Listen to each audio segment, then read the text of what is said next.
예, 이혼과 불륜에 대한 실화 말씀드리고 법적 쟁점과 세상의 별별 일을 말씀드리는 은밀한 사생활 지금 시작합니다. 저는 변호사 박기태입니다.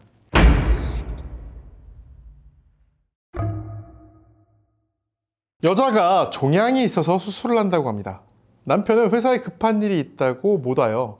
그래서 혼자 수술을 받는데 그 시간 다른 여자와 오피스텔에서 나오는 남편을 보았다는 사람이 있습니다.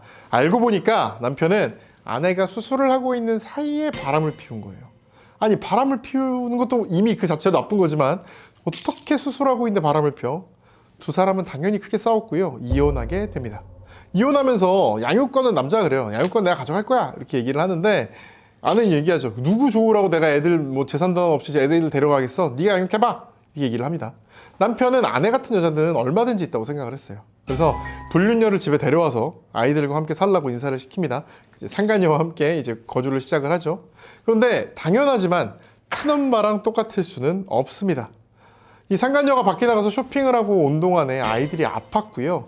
이걸 안 남편이 상간녀한테 화를 막 냅니다. 뭐 하는 거야? 애를 왜 안 봐? 이러는데 아니, 내 애도 아닌데 나한테 애만 보라는 거야? 집에서 애만 보라는 얘기야? 이런 핀잔만 듣습니다. 그리고 상간녀는 바로 집을 나가버립니다. 남편은 뭐 여자를 붙잡아 보지만 돌아오지가 않습니다. 남편이 이제 아이 둘을 혼자 봐야 돼요. 근데 아이 둘을 혼자 보는 일이 그렇게 쉽지가 않습니다. 남편은 뭐 샤워 시키는 일, 등원하는 일 모두 다 힘들어 합니다. 이러고 있는데요. 여자가, 상간녀가 집을 나갔다는 얘기를 전해 들은 아내가 아이들 걱정이 돼서 잠을 이루지를 못합니다. 결국 아내는 아이들을 찾아서 유치원으로 가서 아이들과 기쁨의 눈물을 흘리고 같이 떡볶이도 먹죠. 여자는 생각합니다. 내가 이 행복을 버리고 무슨 생각을 했던 거냐. 아이들은 내가 봐야겠다. 이런 생각을 하는데요.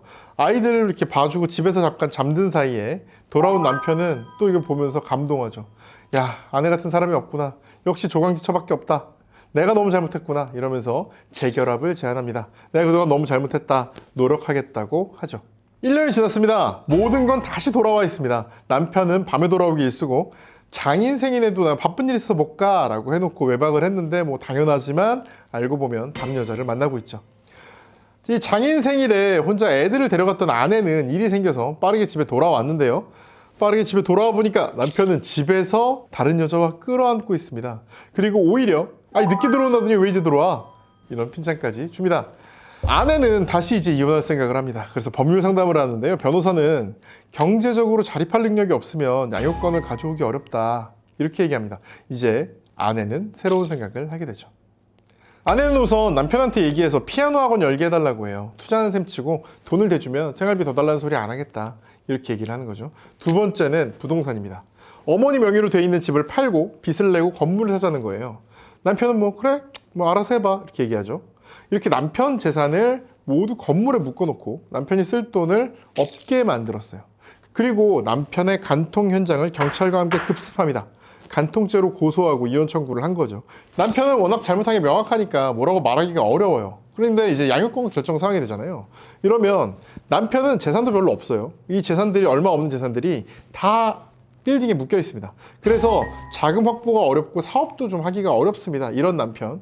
반면에 아내는 그 액수가 크지는 않더라도 피아노 학원 하면서 꼬박꼬박 돈을 벌고 있습니다. 그래서 이 두 명을 비교했을 때 아내가 더 유리한 입장인 거예요. 그래서 아내는 이렇게 양육권을 가져오게 되고요. 아내는 웃으면서 이야기가 끝납니다. 당연하지만 당시에 이혼 찬성이 67%, 이혼 반대가 33%가 나왔습니다. 이런 상황에서 이혼 안 하는 거 사실 말도 안 되죠. 오늘 이야기 첫 번째는 재결합입니다. 생각보다 데이터를 보면요. 이혼 후 재결합이 굉장히 많습니다. 물론 이 데이터를 그대로 믿으면 안 돼요. 왜냐하면 빚이나 아니면 청약이나 이런 문제로 위장이혼을 했다가 다시 합치는 경우들이 생각보다 많거든요. 그런데 진짜로 문제가 있어서 이혼을 했다가 재결합하는 경우들도 많아요. 근데 이혼 후에 재결합을 하면 결국은 비슷한 문제로 다시 이혼하게 되는 경우가 많습니다. 그리고 이번 건과 비슷하게 첫 번째 이혼 때 제대로 가져오지 못했던 양육권이나 재산 분할 이런 거를 보완하기 위해서 일부러 재결합을 하는 경우, 그 다음에 다시 이혼하는 경우도 생각보다 많습니다. 궁금하신 게 있을 거예요. 뭐냐면 첫 번째 이혼에서 재산 분할을 다 받았어. 위자료 다 줬어. 근데 다시 재결합했다가 다시 하면 다시 줘야 돼? 이런 궁금증 가질 수 있습니다. 일단 첫 번째는 지금 이 얘기는 틀렸어요. 왜냐하면 재결합을 할 때 다시 재산을 갖고 올 거 아니에요. 그러니까 재산 예를 들어 있는 재산을 반을 나눴다고 해보세요. 있는 재산을 반을 나눴는데 이 재산을 다시 갖고 들어올 거 아니에요? 그럼 다시 재산 분할을 받아야겠지.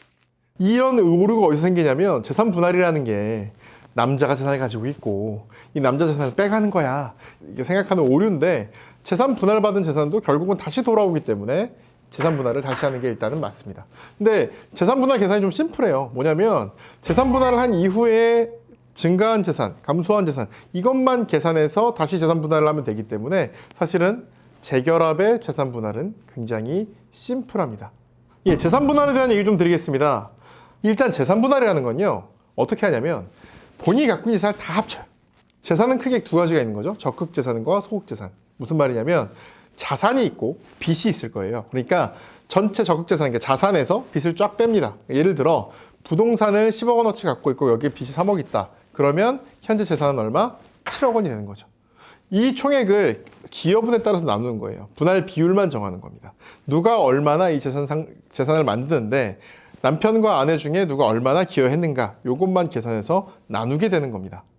물론 특유재산이라는 게 있어요. 뭐냐면 결혼 전에 원래 갖고 있던 재산 혹은 갑자기 생긴 재산, 예를 들어서 로또 당첨금 이런 경우, 아니면 내가 상속받은 재산, 이런 재산들을 흔히 특유재산이라고 합니다. 하지만 판례에서 뭐라고 하냐면요, 설령 이게 특유재산이라고 하더라도 이 타방이 이걸 형성하고 유지하는 데 기여해서 재산 증식에 기여하거나 아니면 감소를 막았거나 이러면 이거는 공동재산에 들어간다, 이렇게 얘기를 합니다. 야, 이거 너무 불합리한 거 아니냐, 이게 말이 돼? 이건 완전 특유재산인데 이거 공동재산으로 넣는 거 말이 돼? 이렇게 생각할 수 있는데 무조건 공동재산이 된다고 뭐 달라지는 건 아닙니다. 왜냐하면 비율이 달라지는 거예요.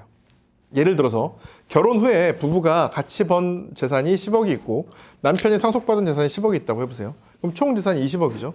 이러면 두 가지 방법이 있습니다. 이 상속은 투기재산으로 빼고 모은 재산만 분할을 해요. 이런 경우에는 거의 5대5 분할이 될 겁니다. 이런 경우에 오히려 여자가 더 많이 가져갈 수도 있어요. 실제로 남자가 일을 하고 여자가 가정을 보고 아이만 키운 이런 어떤 티피컬한 사례들 있잖아요. 이런 경우에 오히려 여자가 더 많이 나오는 경우도 있어요. 그런데 상속한 지 한 7년에서 뭐 10년 정도가 지났어요. 그래서 이것까지 다 공동재산으로 넣게 되잖아요. 이 경우에는 분할 비율이 바뀌어요. 어떻게 바뀌냐면 5대5가 아니라 7대3 혹은 뭐 그러니까 2대1, 그러니까 6.6대 3.3 뭐 이런 식으로 나누게 되는 거죠. 7대3이라고 보면요, 20억 중에 남편은 14억을 가져가고 아내는 6억을 가져게 되는 거죠. 그러면 아까 비교해 보면 1억 차이잖아요. 그러니까 실제로 특유재산으로 빼버리면 이 남자 쪽에서 더 이익이긴 한데 생각만큼 그 금액 차이가 크진 않고요. 때로는 공동재산에 넣는 게 유리한 경우도 가끔은 있습니다. 특수한 경우에는. 한 가지 얘기만 더 할게요. 양육권 얘기인데요. 아까 뭐라고 충고를 했냐면 여자가 경제적으로 자립할 능력이 없으니까 양육권을 받아오기 힘들다, 뭐 이런 얘기를 했죠. 근데 이거는 사실은 옛날 얘기입니다. 지금은 그렇지 않아요. 지금은 많은 경우에 경제적 능력을 가지고 양육권을 결정하지는 않고 보통은 양육을 잘할 수 있는 사람으로 결정한 다음에 그 사람의 양육비를 주는 형식으로 양육권을 정리하는 경우가 많습니다. 그래서 내가 양육을 잘할 수 있는 사람이다, 어떤 점에서 그러하다, 뭐 가족은 누가 도와주고 나는 어떻게 시간을 할 것이고, 이런 부분들을 잘 설득하는 게 굉장히 중요합니다. 네, 바람을 너무 피운 남편, 그래서 재결합을 했지만 다시 이혼하게 된 아내, 이런 케이스입니다. 오늘의 사연 의견이 분분할지는 모르겠습니다. 어쨌든 이혼 찬성인지 반대인지 시청자 배심원 여러분의 의견을 댓글로 남겨주세요.